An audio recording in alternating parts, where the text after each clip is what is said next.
Hi guys, welcome to the channel. In today's video, I'm going to show you how you can cancel Shopify subscription. So the first step you simply need to do is to open Shopify. So once it is open, you simply need to click on settings.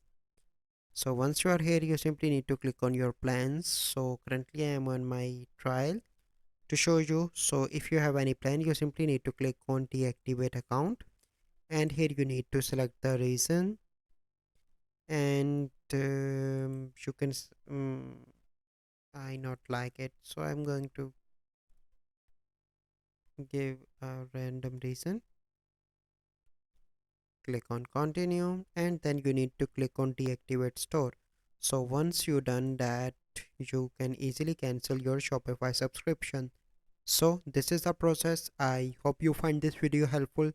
If you find this video helpful, must like this video, subscribe to our YouTube channel for future videos. We'll see you in the next video. Thank you. Have a good day.